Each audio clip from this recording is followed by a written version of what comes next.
So let's take a look at the science of architecting. It's really the art of simplification. What we're trying to do is to design simpler, more effective IT systems.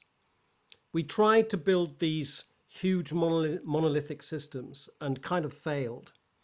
And now with the cloud, we're moving to different kinds of architectures.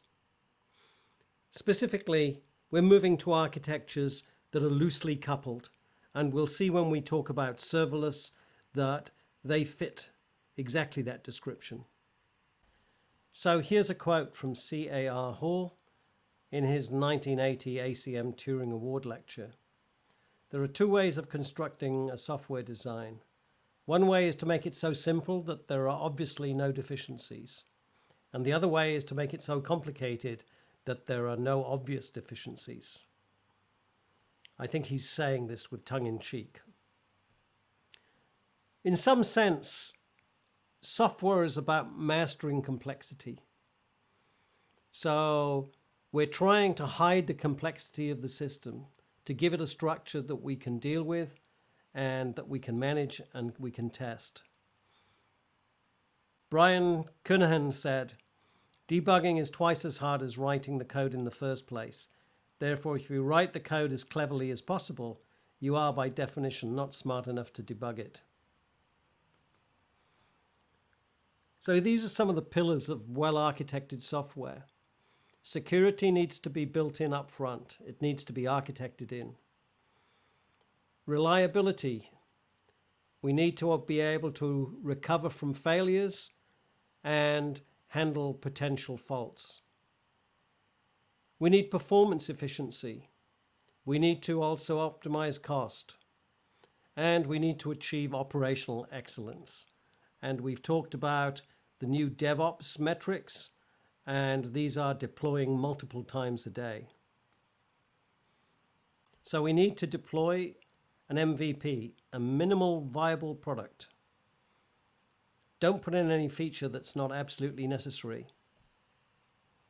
So Roger Sessions argues that there's a range of architectural scales, ranging from the lowest level, where the clock tick is very fast, to the medium level, which is the focus of enterprise architecture. So these are IT services, programs, business functions, etc., to the highest level, which are enterprise scale, divisions, business responsibilities, etc. And here the clock tick may be much slower. Now, the scales must tie together hierarchically, that down at the level of data, we might clump that into objects. Those objects may form subsystems, and those subsystems may deliver services, so that the whole system together may be composed of a number of services. Now, connections should be formed at the same scale with loose coupling across scales, as shown here.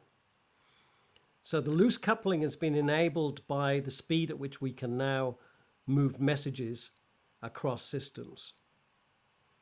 Here we're showing with a real architecture the coupling between elements of like scale and the difference between elements of different scales. So this is the enterprise architecture system that has some coherence.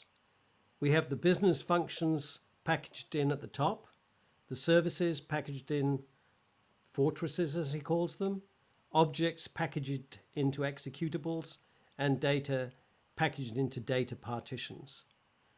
Within these, there may be loose coupling, and across them, again, we have as minimal coupling as possible. So these are loosely coupled architectures and empowered teams. And this is sometimes called the Snowman architecture. And Roger Sessions shows that it optimizes complexity.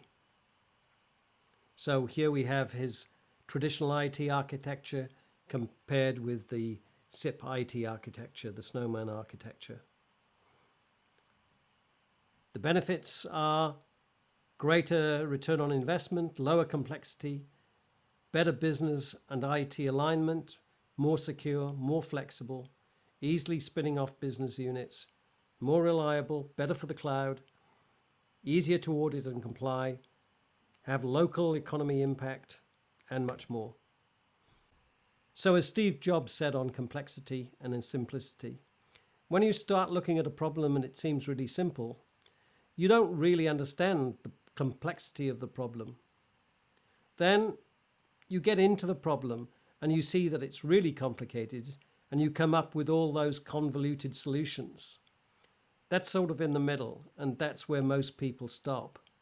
But the really great person will keep on going and find the key, the underlying principle of the problem, and come up with an elegant, really beautiful solution that works. So this is his kind of diagram showing how the complexity appears to increase. Then as you totally understand the problem, you get to that simplicity again. So we have to architect our solutions with simplicity and robustness and all the ilities built in, but there are architectures that can deliver this. And these architectures need to be understandable by the human. So that's all for now. I hope you've enjoyed it.